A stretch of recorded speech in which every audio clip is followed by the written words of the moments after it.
हर एक एग्जाम में पूछे जाने वाला प्रश्न, और अगर यह थ्योरम नहीं जाना तो जिंदगी में कुछ नहीं जाना। और जिसे ज्यामिति से डर लगता है, ज्योमेट्री से डर लगता है, बसंत सर का चैनल एबीएन 29 को सब्सक्राइब कर ले।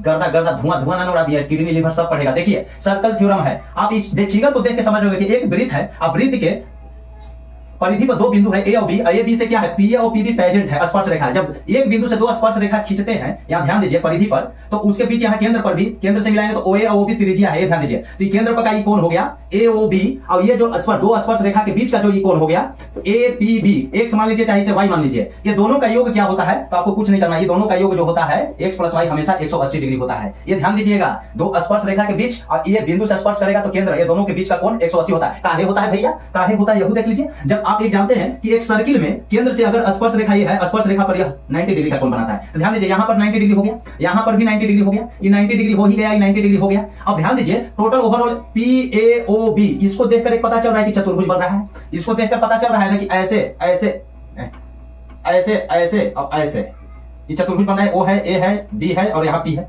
चतुर्भुज है। और चतुर्भुज में ध्यान दीजिए, ये चारों कोण को जोड़ते हैं तो 360 वैल्यू मिलता है, जिसमें से ये 90 हो और ये भी 90 है। 90 और 90 180 घट जाएगा, तो 360 में से जब 180 घटाएंगे तो बचेगा कितना, 180 ना बचेगा। यानी ये दोनों 90 90 90 घट गया, ये दोनों का योग कितना बचा, 180। ये हम नहीं कर सकते, अगर ये 70 रहेगा तो यह जो है 110 रहेगा, ये 60 रहेगा तो ये 120 रहेगा, लेकिन हमेशा ये दोनों का योग 180 होगा। इस प्रकार क्लियर हो रहा है, कोई एक युग्म का योग अगर 180 हो जा रहा है तो दूसरा भी युग्म का दो ही ना पेयर बनेगा, चार कोण में दो पेयर बनेगा, तो एक का योग 180 हो रहा है तो दूसरे का भी योग 180 होगा। इसलिए कहा गया कि किसी चतुर्भुज के एक सम्मुख कोणों का योग, सम्मुख का मतलब आमने सामने होता है, सम्मुख कोणों का योग अगर 180 हो रहा है आमने सामने के कोण, तो समझिए कि वह कैसा चतुर्भुज है। पूछ देगा कि चतुर्भुज कैसा है, अगर कहेगा कि चतुर्भुज कैसा है तो चक्रीय चतुर्भुज है। क्या बोलेंगे, चक्रीय चतुर्भुज।